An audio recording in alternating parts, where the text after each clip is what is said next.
우리 지난 토요일 날 화해설전제 첫 번째 말을 잠시 나누었습니다. 그게 뭔가 하면은 42절에 나와 있는 건데요. 이 바리새인들이 철두철미하게 11조를 드렸습니다. 여기 보면 뭐 박하와 운향과 모든 채소의 11조. 그러니까 우리 뒷뜰에서 그 깻잎 10장 땄다면은 그거 하나 또 11조를 드리는 그 정도 철두철미하게 11조를 드렸습니다. 이게 나쁩니까? 좋죠. 당연히 해야 되죠. 그래서 예수님께서도 그러나 이것도 행하고라고 말했습니다. 야, 너희 11조에 철저하게 뭐 할 필요가 있어? 야, 이렇게 안 해도 돼. 그게 아니고 이것도 행하고. 자, 그런데 이 사람들이 무엇이 잘못인가? 11조를 철저히 했다는 것이 잘못이 아니고 그 안에 들어있는 정신, 하나님의 마음, 그것을 도외시했다는 겁니다. 그 사랑과 정의, 그죠? 이런 것들을 이제 생각하지 않고 그런 것들은 대충 하고 그런 것들은 도외시하고 겉으로 드러나는 형식만. 그래서 이 바리새인들인 형식 위주로 계속해서 치우쳐졌습니다. 왜냐하면은 이게 좀 구약으로 보면은 구약의 이스라엘 백성들에게 율법을 받았을 때 이 율법의 주된 초점은 속에 있는 마음보다 겉으로 드러나는 행위였거든요. 그래서 이게 장단점이 있습니다. 여러분 한번 생각해 보십시오. 행동에 초점을 주면 행동은 많이 나타납니다. 그 단점은 뭡니까? 속이야 어떻든 겉으로 행동만 하면 되는 겁니다. 이제 그 부족한 점을 예수님께서 채우시는 거죠.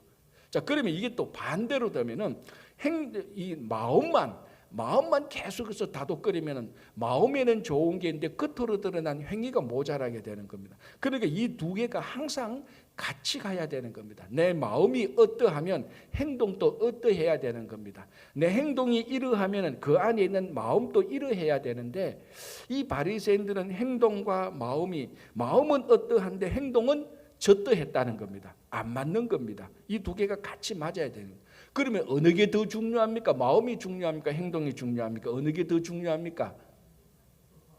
예, 제 질문에 알겠죠? 질문에도 둘 다 똑같습니다. 똑같이 중요합니다. 마음도 중요하고 행동도 중요하죠. 내용이 중요합니까? 형식이 중요합니까? 둘 다 똑같이 중요합니다. 많은 사람들이 형식이 뭐 중요해? 내용만 중요하지. 천만의 말씀. 형식이 없는데 내용이 있을 수가 없고 내용이 없는데 나오는 형식은 전부 다 거짓이고 위선입니다. 그러니까 이 똑같이 가야 됩니다.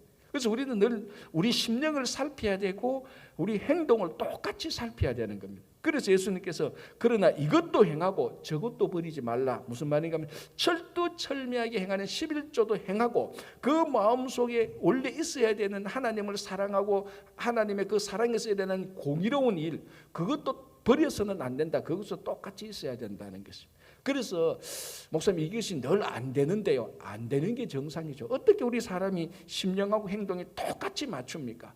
그러나 늘 이쪽이 무거워지면 이쪽을 좀 낮추고 이쪽이 무거워지면 이쪽을 좀 낮추고 이러는 가운데서 우리가 계속해서 성숙해지고 예수님을 닮아가는 그 과정, 이 과정이 신앙의 삶입니다. 나는 온전한 내가 내 나이가 내가 신앙생활한 지 한 10년 동안은 초보자, 20년 동안에는 중급, 30년이 딱 되면 그때부터는 완성된 상태로 살아갈 거야. 그런 착각만큼 없습니다. 30년이 되어도요, 처음에 예수 믿을 때처럼 똑같이 갈등이 있어요. 사도 바울, 오죽했으면 사도 바울이 그랬습니까? 내 마음과 내 마음에는 좋은 일을 행하고 싶은데 내 육신 때문에 겉으로는 나쁜 일을 행하는다. 사도 바울도 로마서에서 그런 글을 썼을 정도인데 우리들도 똑같습니다. 그러나 이제 수준이 다른 거죠. 똑같이 예를 들어서 똑같이 수학 문제를 푸는데 초등학교 다닐 때도 수학 문제가 어려웠어. 대학교 다닐 때도 수학 문제가 어려워. 그런데 초등학교 때는 뭐가 어려웠어요?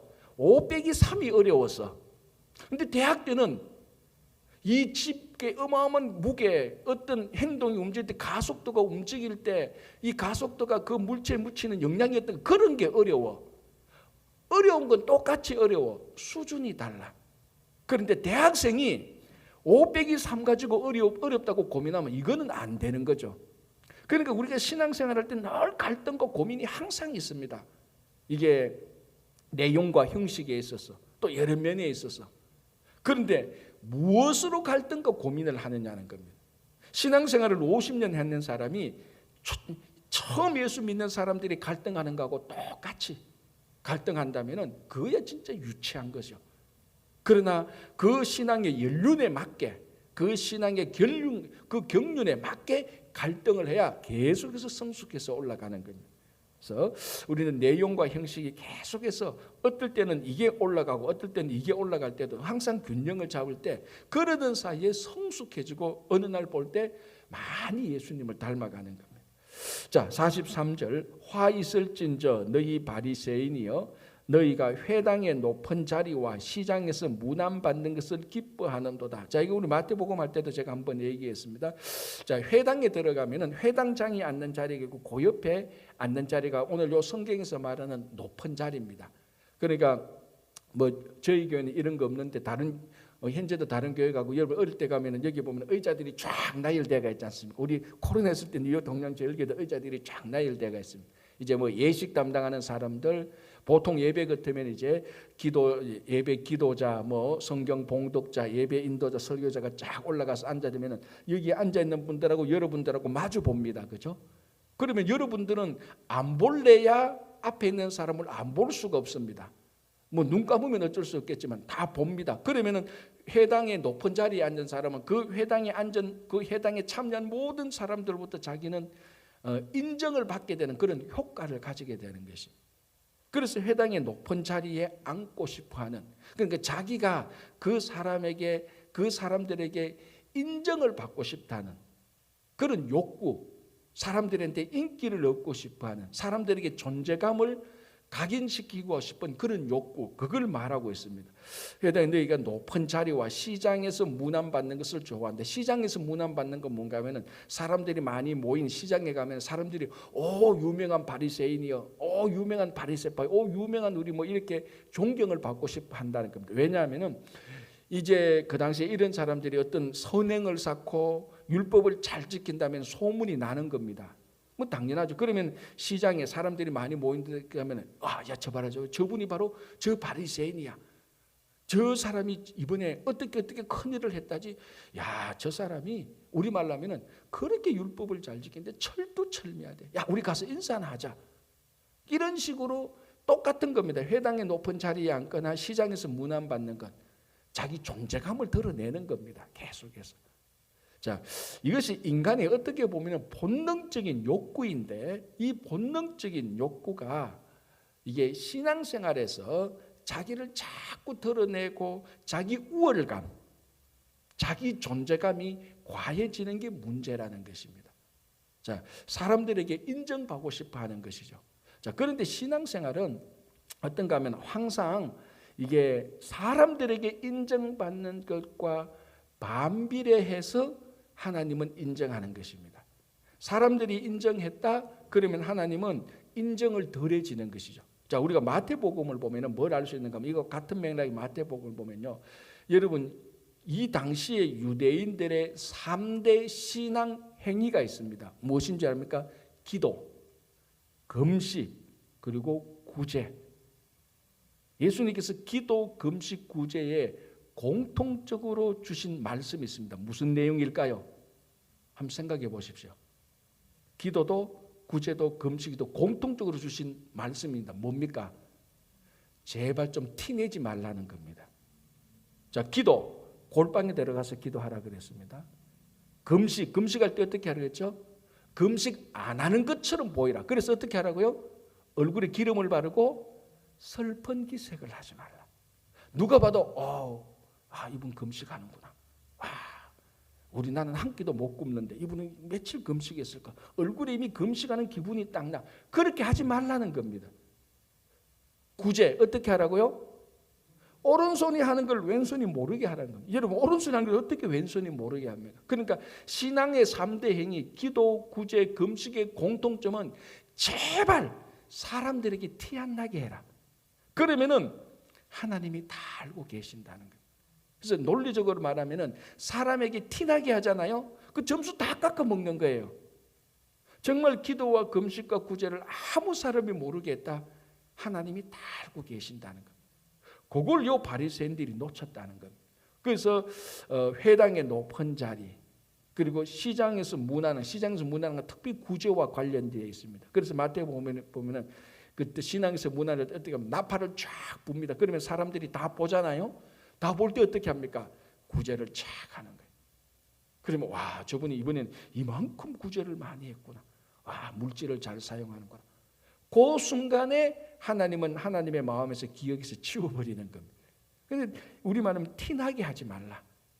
자기를 이 존재감을 그런 것들을 통해서 드러낼 때 하나님께서는 인정하지 않는다는 거예요. 그걸 이제 누가 잘했냐? 이 허영심에 빠진 바리새인들이 잘한 것을 예수님께서 책망합니다. 자, 44절.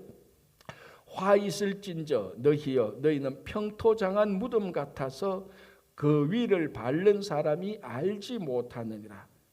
자, 평토장한 무덤, 평범한 무덤입니다. 자, 마태복음은 무슨 무덤이 있었죠? 회칠한 무덤. 누구한테? 바리새인들에게 이 회칠한 무덤과 같다. 자, 회칠한 무덤하고 평토장한 무덤하고 이 다르죠. 회칠한 무덤은 그 밑에 이제 사람의 시신이 있습니다. 거기 이제 그 무덤을 만들어 놓고 보기 좋게 이쁘게 아주 우리말로 하면 예쁘게 페인트질을 한 겁니다. 이쁘게 만들고 평토장한 무덤은 뭔가 하면 그 밑에 시신이 있는데 표 안 나게 한 겁니다. 자, 시신을 땅에 묻었으면 여기가 시신이다, 여기가 무덤이라고 표를 내야 됩니까? 안 내야 됩니까? 표를 내야 됩니다. 왜? 그 밑에 부정한 시신이 있어서 사람들이 부정한 시신과 접촉하지 못하도록 표를 내야 돼요. 여기는 시신이 있습니다. 무덤입니다. 표를 내야 돼요.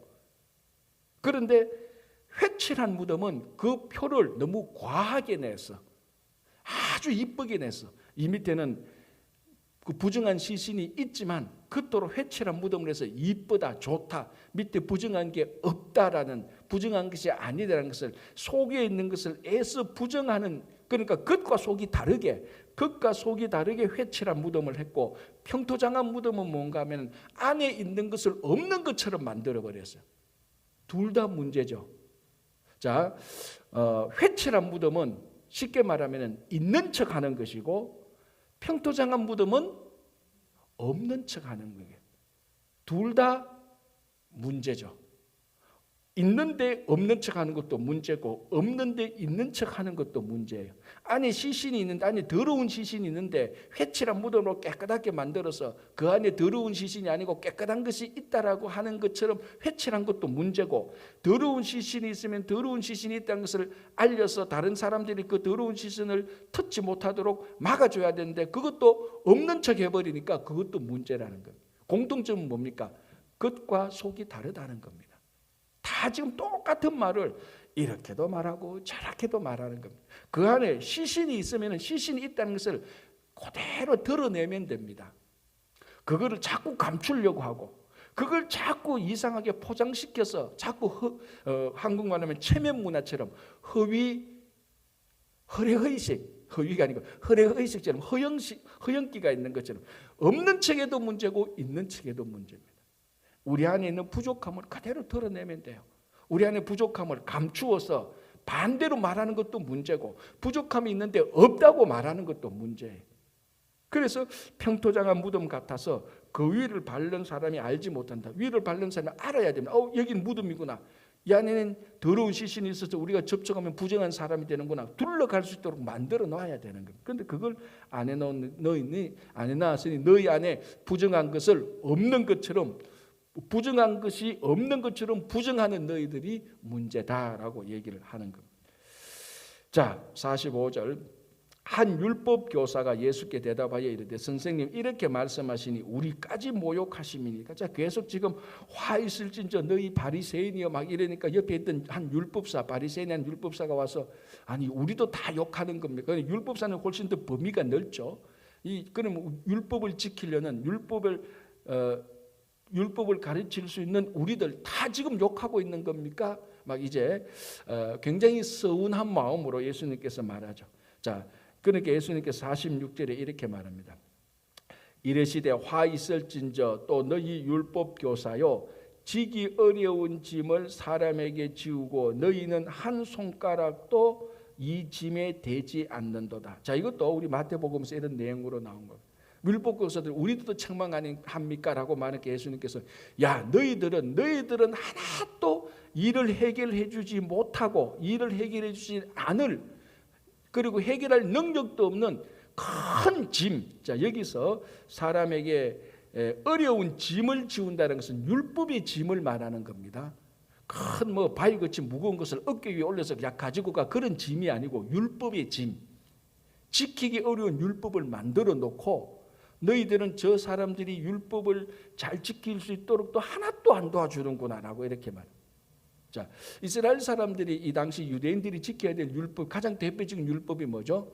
실제적인 삶 속에서 613개 율법. 제가 전에도 얘기했죠. 구약에 있는 모든 율법을 이 율법사들 바리새인들이 쭉 정리를 했습니다. 몇 개로 정리했다고? 지켜야 될 거. 쉽게 말하면 율법 13개의 계명으로 만들어 정리를 했습니다. 구약에 나온 율법을. 그걸 613개를 365개의 명령과 248개의 명령으로 합쳐 놓은 겁니다. 자, 365 더하기 248은 얼마죠? 613 맞죠? 자, 그 새벽에 당이 떨어서 안 돌아가지만 한번 계산해 보십시오. 365 더하기 248은 613. 365는 뭐죠? 1년 365일을 의미하는 겁니다. 그래서 365개의 하지 말라는 명령이 있어요. 이거 하지 말라. 안식일에 일을 하지 말라. 무엇을 일을 하지 말라. 뭐 하지 말라가 365개, 248개는 무슨 일을 하라는 겁니다. 그 613개의 계명을 하지 말라 365개, 248개의 하라는 명령. 365는 1년을 말합니다. 1년을 말하는 것이고 그럼 248은 뭘 말할까요? 이게 이 당시 유대인들이 사람의 뼈 마디가 248개로 되어 있다고 믿고 있었어요. 의학적으로 맞는지 아닌지는 저는 모르겠지만 그래서 여기 248은 뼈 마디가 248개 되는 존재는 누구? 사람. 사람은 365일 매일매일 지켜야 될 명령이 있다. 그래서 613개로 이렇게 만들어 놓은 겁니다. 자, 여러분 지켜야 될 613개의 계명이 있다. 많습니까? 적습니까? 약간 좀 헷갈리죠. 해볼만 하지 않나요? 1년 동안 613개 계명 쭉 적어놓고 그래도 많긴 많아요. 봐도 하기야 10계명도 못 지키는 판에 613개이 많다. 근데 613개가 많은 게 아니에요. 이 계명 하나하나에 하위 계명이 또 있어요.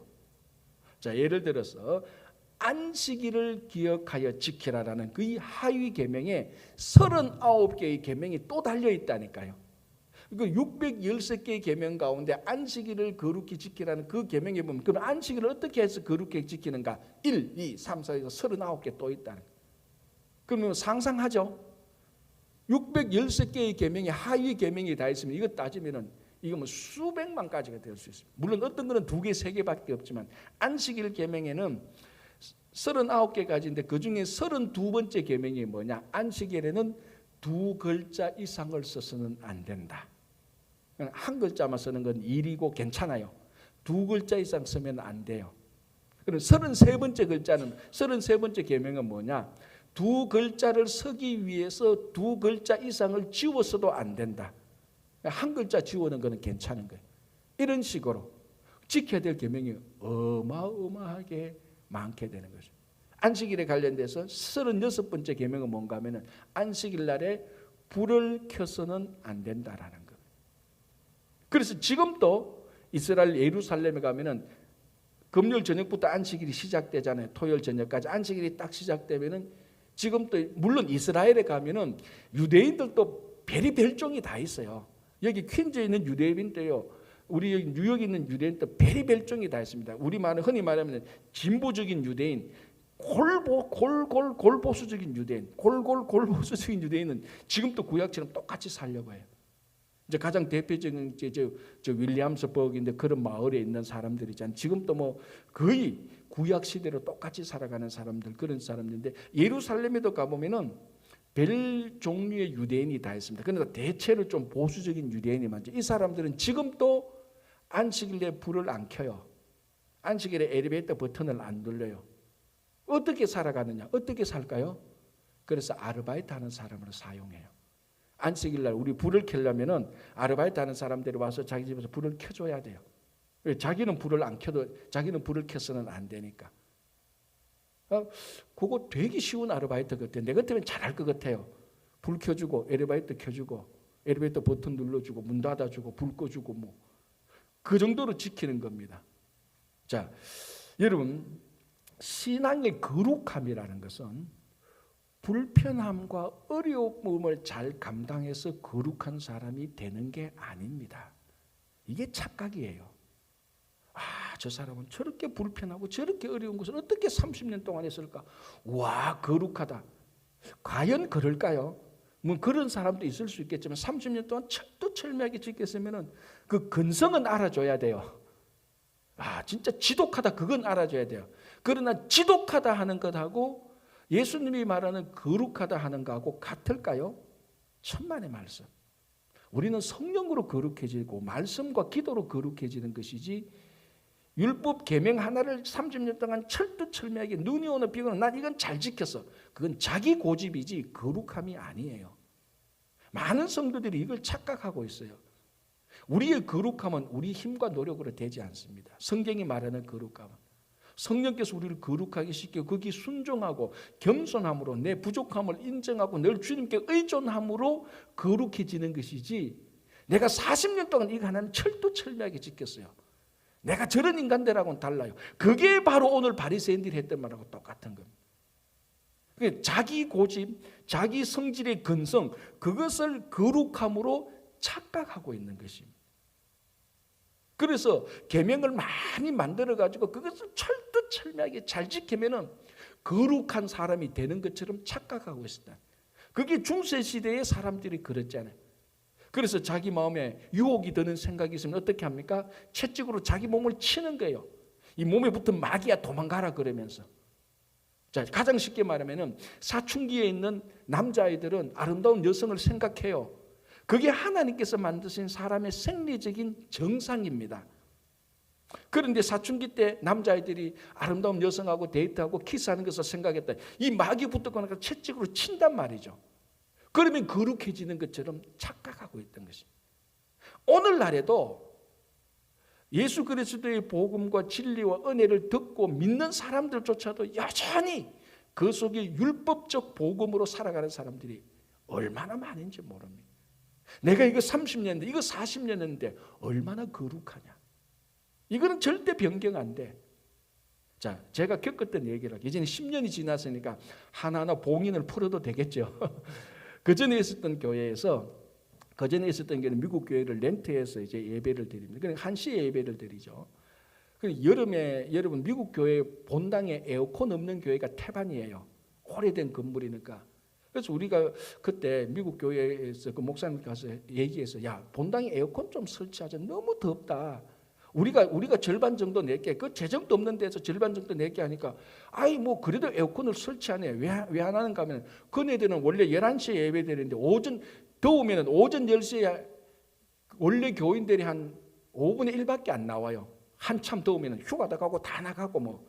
그러니까 한참 더울 때는 7월달 8월달 본당이 95도 96도 갈 때는 자기들은 10시에 예배 딱 드리고 11시에 원래 교인이 100명이라면 한 20명 정도 예배 드리고 헤어지니까 본당에 에어컨 설치할 이유가 없는 거예요. 그런데 우리는 1시에 예배 드려야 되는데 1시에 예배 드리면 본당의 온도가 97도 98도까지 올라가는 게 다반사예요. 그런데 희한한 게 미국 교회가 본당에만 에어컨이 있지 다른 데는 다 에어컨이 다 있어요. 조그만 도서관에도 있고 성가대실도 있고 그 오디토리움이라고 말하죠. 뭐 실내 체육관 뜻하고 그럼 우리만 친교실에도 에어컨이 있고. 그래서 한번 하다가 보니까 97도 98도가 계속 되는 게 7월달 8월달.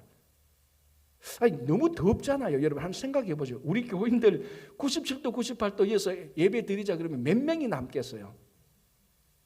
그래서 제가 한번 물어봐서 한 번은 97도 98도 예배 드리고 오늘 무슨 설교했는가? 목사님 아무 생각 없습니다. 더워 죽겠어요. 빨리 마치기를 원한대. 그렇잖아요. 97도 98도인데. 그런데 얼마나 웃기는가 하면은 성가대는 또 성가대 가운을 입으래. 길잖아요. 성가대 가운이. 그래서 내가 성가대 가운 그러면은 더우면 성가대 가운 벗고 다 짧은 거 입고 짧은 거 입고 하니까 어떻게 목사님 성가대가 가운 안 입고 찬송을 하네. 듣고 보니 되게 거룩하더라고요. 목사는 쉽게 하자는데 자기는 되게 거룩하지. 그 말에 내가 또 그때 생각하고 약고가 죽어서 그렇군, 내보다 더 거룩하고. 그래서 뭐 제가 가운 입는 건 더 그때도 가운을 입었어요. 제가 가운 입는 거 내가 참으면 돼요. 근데 이게 97도 90을 계속 예배를 드리니까 본당이 막 더우니까 안 되잖아. 그런데 뭐 오디토리움에는 에어컨이 나와요. 그래서 제가 얘기를 해서 당에서 얘기하고 몇 사람한테 우리 여름에 90도 이상 넘어가면은 이 예배실 말고 오디토리움에 가서 예배 드리자. 그 의자 다 있고 광대성 넘으면은 시원하거든요. 예배 드리자. 말씀도 잘 듣고 찬양도 잘 듣고. 통과됐을까요? 안 됐을까요? 한 칼에 날아갔어요. 목사님 실망했대. 목사님 그렇게 합니다. 목사님 어떻게 예배실 말고 다른 데서 예배를 드리네. 그래서 내가 야외 예배 밖에서 예배 드리잖아요. 장로한 사람이 목사님 야외는 예배는 야외 예배고 교회에 있는 나는 예배실에서 예배 드려야 돼요. 와, 제가 놀랐습니다. 그때부터 무슨 결심을 했는가? 이 교회 떠나야 되겠다. 여러분 생각해 보십시오. 성도들이 있는데 97도 98도 땀이 뻘뻘 나요. 목사도 가운을 입고 설교를 해요. 그런데 제보고 하라는 건 하겠어요. 까짓 거 참으면 되니까. 근데 자기들도 더워가지고 막 이렇게 붙여요. 여기서 보면 전부 다 붙인다고. 97도 98도인데 설교가 하나님 말씀이 듣습니까? 안 듣기죠. 그럼 그러지 말자. 요 오디토리움에 의자도 다 있다고요. 의자 다 해놓고 예배 드리고 거기서 식사하고 하면 되지 않느냐. 그게 예배는 교회에 오면 예배는 예배실에서 드려야 됩니다. 다른 데서는 예배 드리면 안 됩니다. 자, 여러분 이 생각이 거룩한 생각일까요? 저는 거룩하지 않다고 생각합니다. 그게 굳이 말하면 요한복음에서 예배를 어디서 드릴 것이냐, 그리심산에서 드릴 거냐, 예루살렘에서 드릴 거냐 할 때 예수님께서 했던 말 가장 단순한, 영과 신령과 진정으로 예배 드리면 되지 장소가 뭐 중요하냐 했던 말이 또 그건데 그 말을 해도 안 들어요. 예배는 예배실에서. 그래 놓고 교회는 부흥하지. 누가 오겠어요? 있는 교인들도 예배 문 딱 열면 더운 기가 확 들어오고 더워가 전부 다 저한테는 목사님 빨리 예배 빨리 끝내고 빨리 밥 먹으세요. 그렇게 다 들린다. 그러지 말고 시원한 오디토리움에 가서 다 우리가 사람이 그렇잖아요. 육신 있는 사람이 말씀을 딱 들을 수 있는 세팅이 되면 얼마나 좋아요. 말씀 은혜롭게 하고 예배 드리고 우리가 교제하고 그러면 되는데 그걸 안 하는 거예요. 왜? 그 사람들은 예배실에 드리는 예배만 거룩한 예배라는 생각에서 못 벗어나는 겁니다. 그럼 장소가 뭐 중요합니까? 진짜로 장소가 뭐 중요합니까? 하나님을 만나는 게 중요하지. 그게 여러분 이 46절의 율법 교사들이 자기 백성들, 이 율법 교사들은 어떤 사람인가 하면 율법을 해석해서 규정할 수 있는 라이선스를 가진 사람들이에요. 그러니까 율법에서 예를 들어서 이건 겁니다. 글씨 두 자를 쓰지 말라 그러면 글씨 크기는 어떻게 할까요? 그게 규정이 없거든요.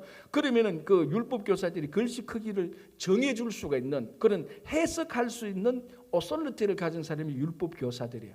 그런데 이 율법 교사들이 규정을 많이 만들고 어렵게 만들어 놓으면은 그것을 지키려고 하다가 거룩해진다고 생각하는 착각에 빠진 거예요.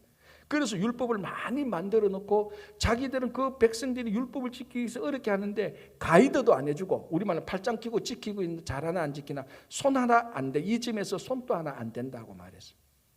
자, 이런 율법 교사와 서기관과 바리새인들이 율법관이 어디서 박살난 줄 압니까? 어디서 다 깨집니까? 여러분 다 아는데 어디서 깨집니까? 이거 공식적으로 이걸 산산조각 낸 게 있습니다. 언제? 그게 예루살렘 회의 아닙니까? 사도행전 15장에. 사도행전 15장에 사도 바울과 베드로가 전도 다 하고 선교 다 하고 와서 우리가 구원 얻는 것은 율법을 지켜서 어려운 율법을 지켜서 구원 얻는 게 아니더라. 예수를 믿음으로 구원을 얻는 거라서 깨닫고 난 다음에 그거 가지고 예루살렘에 모여서 회의를 합니다. 그게 기독교 역사상 2000년 the first, 첫 번째 공의회입니다. 자, 사도행전 15장 한번 봅시다. 이런 것들이 어떻게 하나님께서 역사에서 깨어지는가. 사도행전 15장 10절. 사도행전 15장 10절.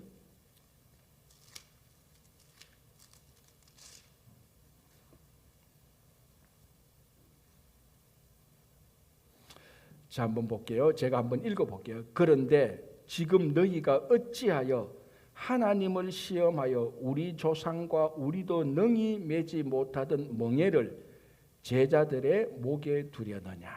자, 그러면은 9절, 10절, 11절을 한번 보겠습니다. 왜 이런 말을 했는가? 9절과 11절에 명백히 드러납니다. 9절, 믿음으로 그들의 마음을 깨끗이 하사. 무엇으로 깨끗이 됩니까? 무엇으로 거룩하게 됩니까?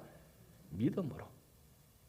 어렵고 힘들고 40년, 50년 지켜야 마음이 깨끗하게 되는 게 아니고 예수 그리스도를 진심으로 믿음으로 그들의 마음을 깨끗이 하사 그들이나 우리나 차별하지 아니하시다. 그들이나 우리나 누구나 누구? 이방인과 유대인들. 유대인들은 전통적으로는 율법을 잘 지켜야 깨끗이 된다고 생각했습니다. 그런데 예수님께서 이 땅에 오시고 난 다음에 그걸 다 철폐했고 그걸 공식적으로 사람들이 모여서 현실 속에서 철폐한 게 예루살렘 회입니다. 그래서 9절에 믿음으로 그들의 마음을 깨끗이 하사 그들이나 우리나 이방인이나 유대인들이나 그 율법을 30년 지킨 사람이나 안 지킨 사람이나 그 믿음으로 차별하지 아니하셨다. 이거는 이 당시에 혁명 중에 혁명이죠. 신앙의 혁명 중에 혁명이죠. 자, 이것을 예루살렘에서 사도들이 모여서 회의를 해서 결정을 하는 겁니다. 자, 그래서 10절 다시 볼게요. 그런데 믿음으로 차별하지 않고 하나님께서 우리를 깨끗이 하는데 지금 너희가 어찌하여 하나님을 시험하여 우리 조상과 우리도 능히 매지 못하던 멍에를, 다시 말하면 모세도 지키지 못할 그 율법의 멍에를 너희들이 이 사람들한테 지키라고 말하느냐? 터무니없지 않느냐 이 말입니다. 자, 11절. 그러나 우리는 그들이 우리와 동일하게 주 예수의 은혜로 구원받는 줄을 믿노라 하니라. 그래서 이때부터 이방인들도 예수만 믿으면 구원된다. 왜? 이때는 어떤 사람들이 있었는가 하면 이방인은 예수도 믿고 율법도 행해야 구원을 얻는다. 율법을 자꾸 추가시키려고 했단 말이죠. 이런 근본 정신이 어디냐? 오늘 바로 이 누가복음에서 나오는 거예요. 율법사들이 어마어마한 율법의 짐을 지어놓고 막 자기들도 못 지킬 것을 만들어놓고 너희들 지키라. 어떻게 지킵니까? 알아서 지키라. 도와주지도 않고 가이드도 해주지 않고 너희들이 거룩해지면 요렇게 지키라. 그런 것조차도 안 해줬다는 겁니다. 얼마나 종교적인 횡포입니까? 이게 종교적인 권력 남용자들입니다. 이게 종교 지도자들은 백성들이 신앙생활을 잘 하도록 지켜줘야 됩니다. 가이드도 하고 그때 형편에 따라서 이렇게 신앙생활을 해야 되는데 그냥 어렵게만 만들어 놓고 불편하도록만 만들어 놓고 그 불편한 그 어려움을 잘 통과하면 위대하다 그렇게 칭찬하는 그런 인간적인 은혜가 없는 인간적인 율법적인 그 신앙을 만들어 놨다. 그걸 지금 예수님께서 책망을 하는 겁니다.